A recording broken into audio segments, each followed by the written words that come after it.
Xin chào các bạn. Hôm nay chúng ta cùng tìm hiểu về vụ án Bergmair, một câu chuyện có thật đầy ám ảnh ở nước Đức xa xôi. Chuyện kể xoay quanh hai nhân vật chính là một bé gái 7 tuổi vô tội, phải chịu đựng những điều kinh hoàng, và một người mẹ đau khổ sẵn sàng làm tất cả để trả thù cho con gái mình. Để hiểu rõ về vụ án này, chúng ta sẽ tìm hiểu thông qua cuốn sách Le Mère d'Anna, có nghĩa là mẹ của Anna, của tác giả Heiko Gebhardt, một nhà báo người Đức đã sớm nhận ra vụ án Bergmair sẽ gây chấn động dư luận.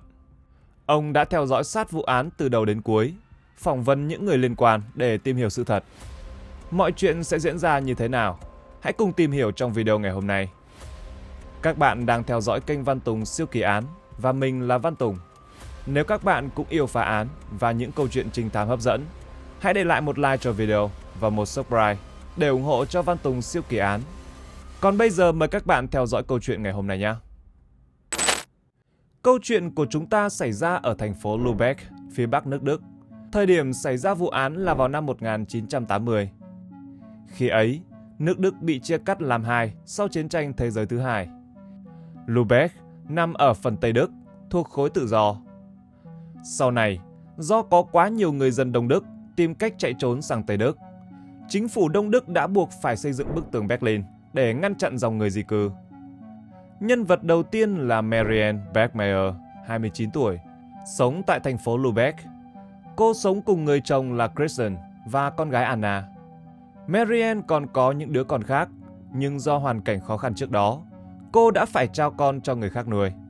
Gia đình họ sống trong một căn hộ nhỏ ở số 12 Schumacherstraße. Căn hộ của họ nằm gần hộp đêm Tippascha. Hộp đêm này thuộc quyền sở hữu của họ, được khai trương vào ngày 30 tháng 4 năm 1980. Kristen rất đam mê kinh doanh hộp đêm và các hoạt động giải trí về đêm. Anh ta là con trai của một gia đình giàu có và được cha mẹ để lại cho nhiều tài sản.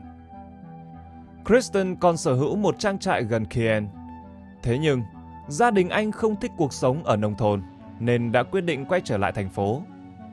Vào ngày 5 tháng 5 năm 1980, Marianne và Kristen ngủ quên không đưa con gái đi học. Đây vốn không phải là lần đầu tiên, vì cả hai đều làm việc tại hộp đêm và quán bar vào ban đêm. Mỗi lần như vậy, Marianne và Kristen đều được con gái nhỏ Anna đánh thức để kịp giờ đi học của cô bé. Thế nhưng nhiều lần, Marianne bảo con gái cứ nghỉ ở nhà và mai đi học cũng được. Anna vốn dĩ chỉ là một đứa trẻ 7 tuổi còn ham chơi. Ngay khi nghe câu nói đó của mẹ, cô bé sẽ không hề mè nheo mà chấp nhận ngay. Có lẽ với Anna, nếu phải đến trường và học 8 tiếng đồng hồ, sẽ tẻ nhạt hơn việc ở nhà chơi hoặc ra ngoài nô đùa cùng bạn bè. Kristen kể lại, hôm ấy, con bé lại nghỉ học một lần nữa. Chúng tôi đã không thể thức dậy kịp giờ. Trong giấc ngủ chập chờn, tôi nghe thấy tiếng con bé nô đùa vui vẻ với chú chó. Tôi thức dậy vào khoảng 10 giờ sáng vì phải đặt hàng. Khi tôi ra quán bar, Anna đang đứng ở cửa. Ánh nắng chiếu vào người con bé. Tôi nhẹ nhàng kéo tóc con bé từ phía sau.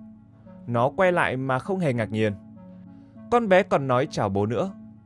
Sau đó, tôi chuẩn bị 2 bát ngũ cốc ăn sáng cho hai cha con. Sau bữa sáng, Anna ở nhà chơi với cha. Khoảng giữa trưa, cô bé ra ngoài chơi với 2 người bạn là Jessica và Steffi. Anna không hề biết rằng, ngày hôm đó, cô bé sắp bị cha mẹ bỏ rơi và được một cặp vợ chồng bác sĩ nhận nuôi. Marianne và Kristen nhận ra rằng lối sống của họ không phù hợp với việc nuôi dạy con cái. Họ thích cuộc sống về đêm, quản lý quán bar và tận hưởng không khí trong hộp đêm, chứ không phải thức dậy lúc 7 giờ sáng để đưa con đi học.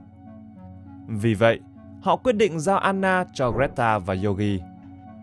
Anna không hề biết gì về chuyện này. Cô bé chỉ được thông báo là sẽ chuyển trường. Theo dự định, cô bé sẽ được dẫn đi gặp Greta và Yogi vào thứ Hai, ngày 5 tháng 5 năm 1980. Tuy nhiên vào ngày hôm đó, Kristen và Marianne đã bỏ mặc con gái mình vui chơi ngoài đường một khoảng thời gian dài. Vào đầu giờ chiều, Marianne có buổi chụp hình cho một tờ báo địa phương trên xe buýt. Kristen thì lái xe đến Kiel để mua thực phẩm tươi sống ở chợ phục vụ khách hàng vào buổi tối. Trước khi đi chụp hình, Marianne nói với Anna có muốn đi cùng không, để sau đó có thể đưa cô bé đến gặp Greta và Yogi luôn. Thế nhưng Anna từ chối và nói rằng con bé muốn ra ngoài chơi với bạn bè. Sau khi hôn tạm biệt con gái, Marianne rời đi mà không hề biết rằng đó là nụ hôn cuối cùng cô dành cho Anna. Vài giờ sau, cuộc đời cô sẽ rơi vào bi kịch. Marianne trở về nhà lúc 3 giờ 30 chiều. Cô thay quần áo và chờ Anna. Thông thường, tầm đó cô bé đã có mặt ở nhà rồi, nhưng lần này thì ngoại lệ. Lúc 4 giờ chiều, Marianne đến điểm hẹn với Greta và Yogi mà không có Anna. Cô ghé qua cửa hàng bán sữa gần nhà để tìm con gái. Đây là nơi Anna thường đến xin bánh từ chủ tiệm. Thế nhưng lần này, Anna không có ở đó. Marianne rời đi mà không biết con gái mình đang ở đâu, và càng không biết rằng Anna đang phải trải qua những gì. Cuộc gặp mặt giữa Marianne và cặp vợ chồng bác sĩ diễn ra tốt đẹp. Họ trò chuyện vui vẻ và đồng ý nhận nuôi Anna sau vài ngày nữa. Trong lúc gặp gỡ, Marianne đã mời Greta và Yogi đến nhà uống nước vào buổi tối để họ có thể gặp Anna. Đến 6 giờ tối, Marianne trở về Lubeck. Cô nhận ra con gái mình vẫn chưa về nhà. Anna không có ở ngoài đường, không có trong nhà, cũng không có ở quán bar. Marianne bắt đầu lo lắng.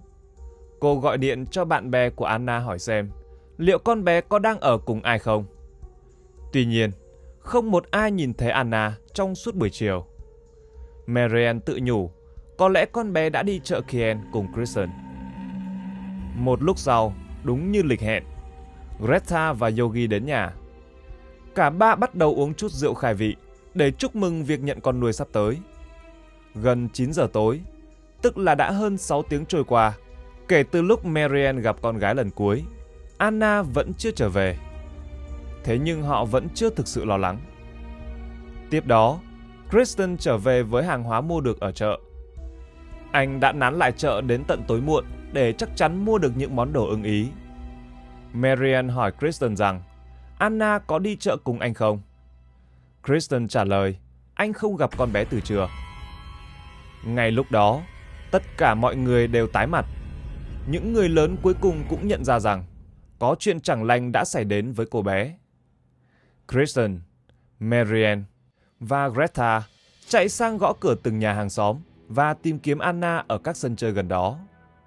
Họ hy vọng rằng mặc dù trời đã tối, mặt trời đã lặn, nhưng biết đâu con bé mải chơi quên cả giờ giấc. Tất nhiên, họ không tìm thấy gì, và không ai nhìn thấy Anna gần đây. Yogi, người sắp trở thành cha nuôi của Anna, quyết định gọi điện đến các bệnh viện gần đó để hỏi xem có tiếp nhận một bé gái bị thương nào vào buổi chiều hay không. Nhưng các bác sĩ đều trả lời là không có. Không có bé gái nào được chuyển đến bệnh viện trong những giờ qua. Anna dường như đã biến mất không dấu vết. Họ lập tức báo cảnh sát. 2 cảnh sát được cử đến quán bar của gia đình Bachmeier để lấy lời khai và tìm hiểu tình hình. Họ cũng tìm kiếm ở các sân chơi, hỏi han hàng xóm, lùng sục các con phố lân cận, đặc biệt là con đường dọc theo kênh đào. Thời đó, phương tiện truyền thông còn hạn chế, không thể đăng tin tìm trẻ lạc trên mạng xã hội. Phải đến sáng hôm sau, đài phát thanh mới phát đi thông báo tìm kiếm Anna. Đêm đó, không có bất kỳ manh mối nào được tìm thấy. Không quần áo, không giày dép, không lời khai nhân chứng. Kristen và Marianne ngủ lại ngay tại hộp đêm của họ để canh chừng cửa ra vào, phòng trường hợp Anna trở về giữa đêm. Greta và Yogi cũng ở lại với họ. Marianne khẳng định rằng con gái mình không bao giờ đi theo người lạ, không bao giờ để người khác bắt cóc. Nhưng đó cũng là điều mà tất cả các bậc cha mẹ có con mất tích thường hay nói. Đêm tối trôi qua thật chậm. Marianne trằn trọc không ngủ được. Cô thiếp đi chốc lát rồi lại choàng tỉnh, hy vọng con gái mình sẽ bước qua cánh cửa. Dần dần, màn đêm nhường chỗ cho bình minh. 7 giờ sáng ngày 6 tháng 5 năm 1980, đài phát thanh phát đi thông báo đầu tiên. Cần tìm gấp bé gái Anna Bachmeier, 7 tuổi. Em mặc quần nhung đỏ, mất tích từ chiều tối hôm qua, gần phố Skillmaster Strater. Người chủ quán sữa là người đầu tiên chạy đến quán bar hỏi Marianne chuyện gì đã xảy ra. 9 giờ sáng, Kristen gọi điện đến bộ phận tìm kiếm trẻ em mất tích để hỏi xem có tin tức gì về Anna không. Người trực điện thoại nói, xin chờ một lát, tôi sẽ nối máy cho anh với bộ phận điều tra án mạng. Viên cảnh sát nghe máy nói rằng họ đã bắt giữ một người đàn ông, nhưng mọi việc vẫn chưa rõ ràng. Họ đang tiến hành thẩm vấn. 1 tiếng rưỡi sau, Kristen gọi lại. Anh được thông báo rằng có một cảnh sát đang trên đường đến nhà họ. Nhìn thấy viên cảnh sát đứng trước cửa, cha mẹ Anna ngay lập tức hiểu rằng có chuyện chẳng lành. Sau đó, viên cảnh sát thông báo rằng con gái nhỏ Anna của họ đã bị tấn công đến mất mạng. Marianne và Greta ngã quỵ. Người thì mất đi một đứa con ruột thịt, người thì mất đi đứa con nuôi. Còn Kristen hoàn toàn mất kiểm soát, đập đầu nhiều lần vào tường khi nghe tin con gái mình đã lìa đời. Còn Georgie, luôn mang theo túi y tế bên mình, đã vội vàng cho mọi người uống thuốc an thần. Vụ án tưởng chừng đã khép lại với kết luận rằng Anna có lẽ đã gặp phải một kẻ biến thái. Hung thủ đã bị bắt và có thể đã nhận tội. Thế nhưng, mỗi vụ án đều có những tình tiết đặc biệt riêng, và vụ án của Bergmeyer cũng không ngoại lệ. Hung thủ của vụ án này có tên Klaus Grabowski. Anh ta từng có nhiều bạn gái, nhưng luôn bị thu hút bởi trẻ nhỏ. Klaus thích cắt ảnh trẻ em từ catalog quần áo để sưu tập. Một thông tin quan trọng của vụ án này là trong khoảng thời gian từ năm 1960, Klaus đã đính hôn. Anh ta có con đầu lòng, rồi ly hôn, sau đó kết hôn với người phụ nữ khác và lại có thêm một đứa con. Sau đó, gia đình nhỏ của Klaus chuyển đến sống trong một khu dân cư toàn các gia đình trẻ. Xung quanh có rất nhiều trẻ em. Mỗi khi ra biển cùng gia đình, Klaus nhận ra ánh mắt mình không hướng về phía người lớn, mà lại bị thu hút bởi những đứa trẻ đang chạy nhảy trên bãi biển và khóc lóc vì bị người lớn phá hỏng lâu đài cát của chúng. Klaus quyết định nói với vợ về những ham muốn lệch lạc của mình. Kết quả là anh ta bị vợ đuổi ra khỏi nhà và đệ đơn ly hôn. Tháng 5 năm 1971, Klaus lần đầu tiên thực hiện hành vi giở trò với một cô bé. Thời điểm đó là 10 năm trước khi vụ tấn công Anna diễn ra. Vào một ngày Chủ nhật tháng 5 năm 1971, Klaus ở Lübeck và gặp bé Claudia 6 tuổi. Hắn dụ dỗ Claudia vào một căn nhà trống để làm hại cô bé. Claudia nhận ra nguy hiểm nên đã hét lên. Vì hoảng sợ, Klaus vội vàng bỏ chạy, nhưng bị hàng xóm lập tức bắt giữ vì nghe thấy tiếng hét của Claudia. Sau đó Klaus được một chuyên gia tâm lý thăm khám, và anh ta được mô tả là một kẻ tâm thần, mất cân bằng, khó giao tiếp và thiếu tự tin. Theo bác sĩ, việc Klaus thường xuyên rơi vào trạng thái say xỉn vào thời điểm gây án đã làm giảm đáng kể khả năng nhận thức của anh ta. Vì tội danh cố ý gây rối, Klaus Grabowski bị kết án 1 năm tù treo kèm theo điều trị tâm thần, nhưng anh ta đã không tuân thủ việc điều trị. Ngày 11 tháng 3 năm 1975, Klaus tiếp cận 2 đứa trẻ 9 tuổi, Frank và Susan, ở ngay trước nhà hắn. Klaus nhờ chúng đi mua đồ giúp với lời hứa sẽ trả tiền cho lũ trẻ. Frank và Susan đi mua đồ rồi quay lại nhà Klaus. Tại đây, hắn dụ dỗ Susan vào phòng ngủ và các bạn biết chuyện gì đã xảy ra tiếp theo rồi đấy. Sau đó, vì biết địa chỉ nhà Klaus, bọn trẻ đã kể lại sự việc cho cha mẹ và báo cảnh sát. Klaus bị bắt và tiếp tục bị đưa đi giám định tâm thần. Kết luận của bác sĩ tâm thần cho rằng các ham muốn của anh ta mang tính chất bệnh lý mãn tính. Anh ta nhận thức được hành vi sai trái của mình, nhưng đã bị chi phối bởi những ham muốn mãnh liệt. Nếu không được điều trị y tế, anh ta có nguy cơ tái phạm tội ác với trẻ em. Vào ngày 4 tháng 9 năm 1975, Klaus Grabowski bị đưa vào bệnh viện tâm thần. Y học thời bấy giờ còn nhiều hạn chế trong việc điều trị những trường hợp như vậy.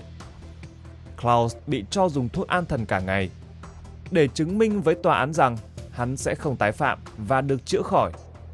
Klaus quyết định lựa chọn phương án triệt để, đó là cắt bỏ chức năng sinh lý. Ngày 3 tháng 9 năm 1976, Klaus được tiến hành phẫu thuật. Cùng lúc đó, luật sư của Klaus đã yêu cầu trả tự do cho thân chủ với lý do Klaus không những không có khả năng tái phạm, mà điều đó còn hoàn toàn bị loại trừ, bởi vì anh ta đã bị triệt sản. Điều này khiến cho mọi nguy cơ tái phạm, cả về thể chất lẫn tinh thần, đều không thể xảy ra. Ngày 5 tháng 5 năm 1977, Klaus được trả tự do.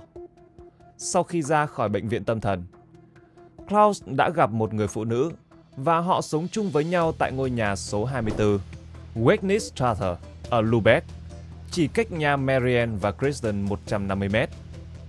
Thế nhưng, do bị triệt sản, Klaus gặp trục trặc trong chuyện chăn gối với vợ. Chuyện ấy không được suôn sẻ vì anh ta không còn ham muốn.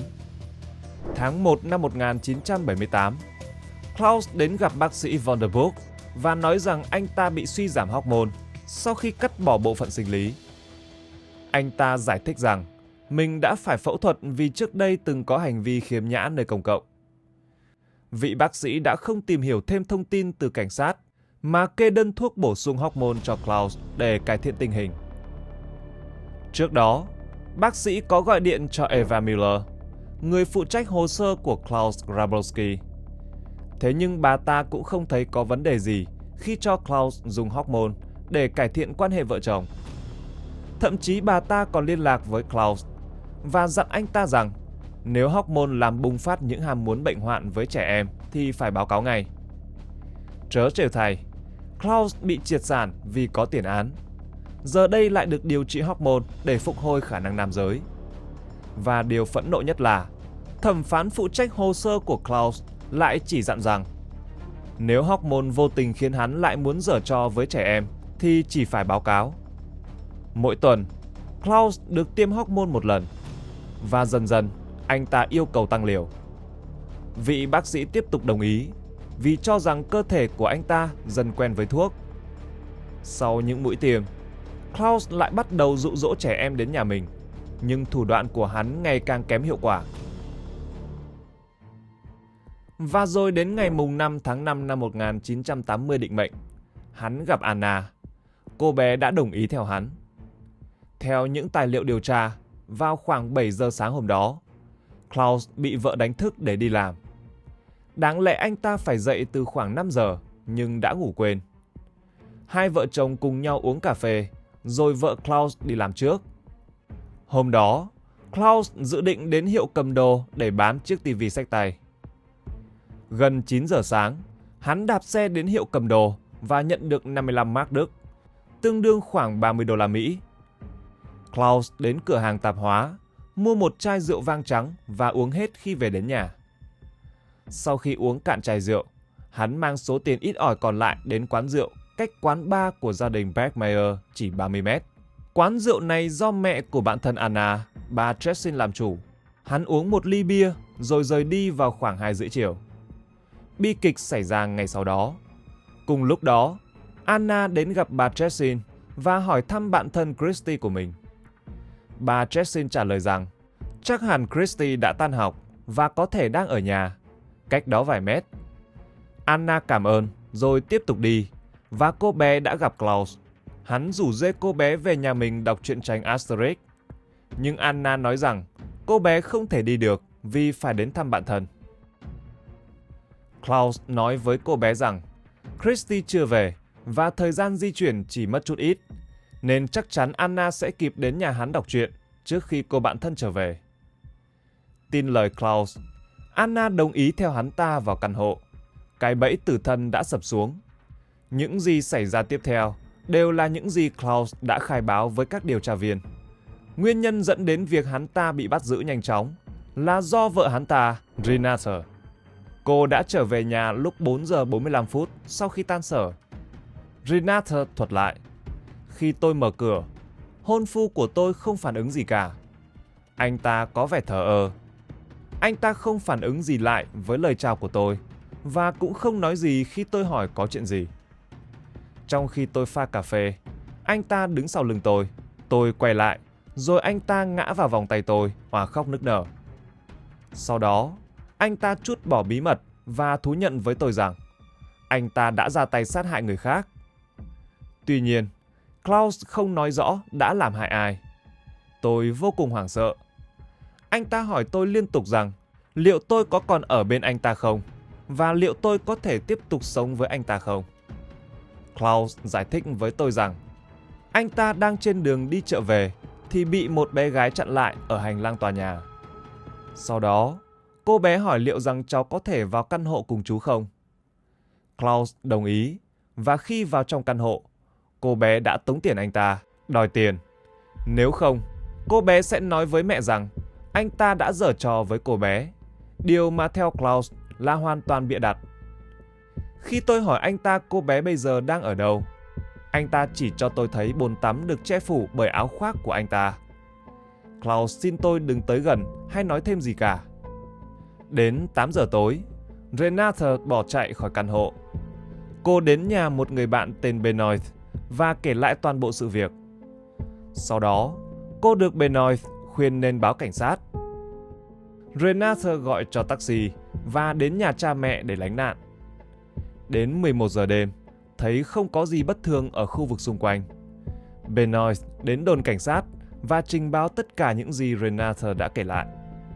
Vào lúc nửa đêm, cửa căn hộ bị phá. Bên trong không có Klaus, cũng không có Anna. Chỉ có một lá thư với nội dung: Em yêu, em đang ở đâu? Anh đợi em đã 45 phút rồi. Ôm anh đi em, anh xin em, anh cần em. Anh sẽ đến đón em lúc 10 giờ 30 tại Honest, một quán bar gần đây. Nếu em không đến, anh sẽ quay lại theo con đường cũ. Đến 12 giờ 17 phút, Klaus bị bắt giữ trên đường. Trong tình trạng say xỉn, hắn bị tạm giam cho đến khi tỉnh táo. Vào 9 giờ sáng hôm sau, Klaus bắt đầu bị thẩm vấn và thậm chí đội điều tra chưa cần đào sâu. Klaus đã thú nhận ngay lập tức. Hắn khai rằng Anna đã lìa đời. Hắn đã nắm cổ đến khi cô bé không còn hơi thở, rồi trói chặt và vứt bỏ cô bé cách đó 6 km trong một khu rừng vốn là một bãi rác tự phát. Hắn vẽ một sơ đồ nhỏ về khu vực đó và đưa cho các điều tra viên. Sau đó, hắn bắt đầu lời thú tội chi tiết.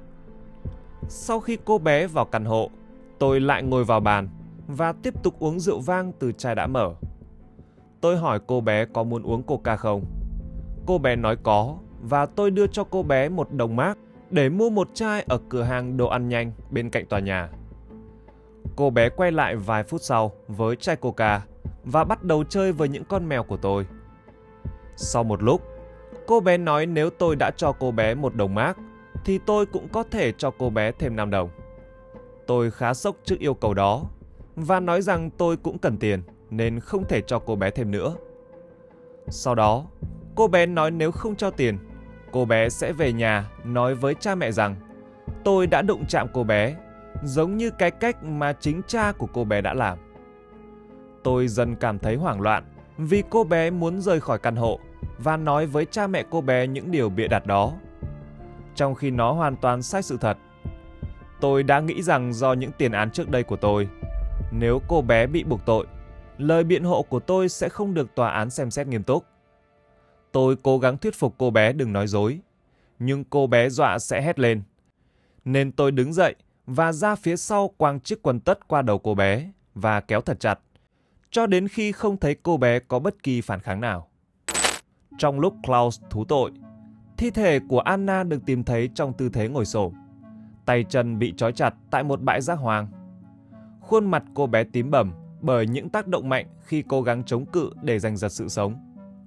Thế nhưng, Klaus nhất quyết chối tội rằng hắn ta đã tương tác lên cô bé. Hắn nói rằng, ban đầu hắn định vứt Anna xuống nước bằng cách buộc máy đánh chữ vào người cô bé, và trong lúc cố gắng trói cô bé, hắn đã đặt máy đánh chữ lên mặt nên mới gây ra những vết thương bầm tím. Trên thực tế, Klaus chưa bao giờ thừa nhận đã giở trò với Anna. Hắn ta cố thủ trong vai trò nạn nhân. Klaus nói rằng hắn buộc phải loại bỏ Anna vì cô bé sắp nói dối, và hắn không thể chịu đựng được điều đó. Mặc dù đội điều tra đã khám nghiệm pháp y, nhưng không có gì chứng minh được rằng Anna đã thực sự bị làm hại. Chính Georgi và Greta, cha mẹ nuôi của Anna, đã đến nhà lạnh để nhận dạng thi thể cô bé. Họ trấn an Marianne rằng Anna chỉ bị thắt ở cổ. Thứ Sáu ngày 9 tháng 5 năm 1980, đám tang của Anna Bergmeyer được tổ chức. Cô bé được mặc một chiếc váy và đeo những chiếc vòng tay mà mẹ cô bé đã lấy cắp từ cửa hàng gần nhà. Marianne cho rằng, trước nỗi đau của mình, mọi người đều phải đóng góp một chút gì đó. Nhìn con gái nằm trong quan tài mở trước khi chôn cất, Marianne nói rằng Anna trông thật buồn bã. Chắc hẳn con bé đã biết mình sắp ra đi mãi mãi. Tôi đau đớn mỗi khi nghĩ rằng con bé đã phải chịu đựng rất nhiều. Có quá nhiều nỗi buồn trên khuôn mặt Anna. Có lẽ con gái nhỏ của tôi buồn vì biết mình sắp lìa đời, và cũng vì không ai đến cứu con bé khỏi móng vuốt của kẻ sát nhân. Sau đó, Marianne đặt vào trong quan tài một bức ảnh chú chó Aaron mà Anna rất thích chơi cùng, chú gấu bông Teddy và một cuốn sách truyện. Sau thời gian dài thẩm vấn, Klaus Grabowski đã nhận tội và phiên tòa xét xử hắn ta được tổ chức vào 10 tháng sau đó. Và chính bởi phiên tòa này mà tiếp đó, vụ án Bergmeyer đã trở thành đề tài của các phóng sự và sách báo. Klaus bị đưa ra tòa án hình sự vào thứ Tư, ngày 4 tháng 3 năm 1981. Thế nhưng phán quyết không được đưa ra ngay lập tức. Tòa án muốn tìm hiểu xem có lỗ hổng nào trong quy trình tố tụng hay không. Lý do bởi vì vào thời điểm xét xử, không ai biết rằng Klaus đã được tiêm hormone trong khi hắn ta đã có tiền án từng tấn công trẻ em. Trong 2 ngày đầu tiên, Klaus không phải trình bày và biện minh gì cho hành vi của mình. Phiên tòa chủ yếu tập trung vào toàn bộ quá trình dẫn đến vụ án. Vào ngày thứ 3 của phiên tòa, ngày 6 tháng 3 năm 1981, Klaus được gọi lên làm chứng và trình bày lời khai của mình. Marianne phản đối điều này.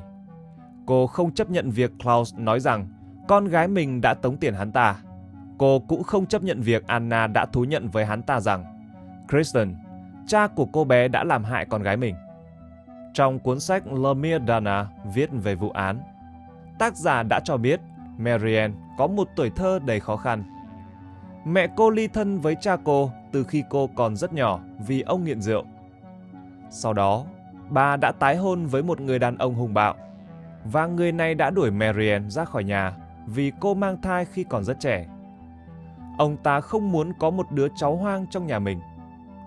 Sau đó, cô lại mang thai lần nữa và cũng đem đứa con thứ hai cho người khác nhận nuôi. Và rồi, Marianne lang thang trong xe hơi, làm những công việc lặt vặt trước khi gặp Kristen. Vì những tủi nhục trong quá khứ, cô vô cùng phản đối việc con gái của mình bị coi là kẻ lẳng lơ. Thậm chí, nhiều người sau khi nghe lời khai của Klaus còn cho rằng nếu dám làm vậy thì Anna xứng đáng với kết cục thảm khốc ấy. Chính vì vậy, trong ngày thứ 3 diễn ra phiên tòa ấy, Marianne quyết định nắm lấy vận mệnh của mình. Cô mặc một chiếc quần dài có túi sâu và giấu một khẩu súng ngắn có 8 viên đạn. Vào lúc 9 giờ 50 phút, cô bước vào phòng xử án. Trong phòng khi đó có một lớp học sinh đến dự phiên tòa, luật sư của Marianne, và đặc biệt là Klaus ngồi trên ghế bị cáo. Klaus quay lưng về phía mọi người khi đang nói chuyện với các luật sư bào chữa của mình. Đúng lúc này, Marianne thò tay vào túi quần, mở chốt an toàn, nắm chặt khẩu súng rồi rút ra. Cô ngắm và bóp cò 8 viên đạn liên tiếp bắn về phía Klaus. Sau hàng loạt tiếng súng vang khắp căn phòng, có 7 viên trúng đích, gây ra vết thương chí mạng. Klaus gục xuống trước mặt các luật sư của mình. Marianne ném khẩu súng xuống đất và bước ra khỏi phòng xử án. Cô ngay lập tức bị bắt giữ. Yogi, cha nuôi của Anna, đã lao đến chỗ bị cáo để sơ cứu vì ông vốn là một bác sĩ. Sau này, Yogi thú nhận ông lao đến Klaus để vờ như đang cấp cứu cho hắn, chứ thực chất chỉ nhằm đảm bảo không ai khác ngoài ông chăm sóc hắn ta. Hắn ta sẽ ra đi trong đau đớn một cách từ từ. Kristen khai rằng khi nghe tin Klaus mất mạng, anh đã cảm thấy vô cùng hạnh phúc. Khi bị đưa đến đồn cảnh sát, Marianne được đám đông hoan nghênh. Cô nói với các nhân viên thẩm vấn rằng đêm qua cô đã ngủ rất chập chờn. Dạo gần đây, mỗi đêm cô đều thấy Anna bị chôn vùi trong đất lạnh. Về hành động của mình, cô giải thích rằng cô sợ Klaus sẽ tiếp tục bịa đặt về con gái mình để thoát tội, và cô không thể chịu đựng được điều đó. Trong phiên tòa xét xử Marianne vào năm 1983, theo lời khuyên của luật sư, Marianne nói rằng cô hối hận về hành động của mình, rằng hành động đó không hề được lên kế hoạch từ trước. Mọi chuyện chỉ diễn ra trong tích tắc vì sự sốc nổi, mất bình tĩnh. Cô giải thích, tôi đã nhìn những bức ảnh của con gái tôi được chụp tại hiện trường vụ án và tại viện pháp y. Tôi đã xem từng bức ảnh một và nhận ra rằng hắn ta đã tác động dã man con bé. Anna có những vết thương trên mặt và vết hằn ở cổ rất rõ ràng. Tôi đã luôn cố gắng suy nghĩ vì sao Klaus lại làm điều đó, nhưng hắn ta chưa bao giờ nhìn tôi. Tôi thậm chí đã sẵn sàng tha thứ nếu hắn ta cho tôi cơ hội nói chuyện với hắn, và nếu hắn ta thể hiện sự ăn năn hối lỗi. Marianne Bergmeyer bị tuyên án 3 năm tù giam. Vì đã thụ án 2 năm tù trước khi xét xử, nên cô được thả tự do 1 năm sau khi thụ án vào năm 1984. Sau đó, Marianne và Kristen ly hôn. Cô chuyển đến sống tại Nigeria và tái hôn ở đó trước khi lại ly hôn vào năm 1990. Trong năm đó, Marianne sống ở Sicily một thời gian rồi trở về Đức. Lúc này, cô mắc bệnh ung thư. Trong những ngày cuối đời, Marianne đã thực hiện một số cuộc phỏng vấn, và khi đó cô tuyên bố đã lên kế hoạch cho hành động của mình, chỉ với một mục đích duy nhất là để Klaus không được bôi nhọ danh dự của Anna. Marianne nói rằng cô tin chắc rằng vào thời khắc cuối cùng, Anna đã gọi mẹ đến cứu như cô bé vẫn thường làm khi bị những đứa trẻ khác bắt nạt. Marianne Bergmeyer qua đời vào ngày 17 tháng 9 năm 1996 ở tuổi 46. Trước khi qua đời, cô đã tham gia thêm một phóng sự. Trong đó cô chia sẻ về cuộc đời mình và cuộc chiến chống lại bệnh tật. Theo di nguyện cuối cùng, Marianne được chôn cất cùng con gái Anna tại nghĩa trang Lübeck. Các bạn nghĩ sao về vụ án đầy bi kịch này? Hãy để lại ý kiến ở phần bình luận bên dưới để cùng thảo luận nhé. Và trước khi rời đi, đừng quên để lại một like, một subscribe và bật chuông thông báo để tiếp tục theo dõi những vụ án hấp dẫn trên kênh Văn Tùng Siêu Kỳ Án. Còn bây giờ, xin kính chào tạm biệt và hẹn gặp lại các bạn trong các video tiếp theo.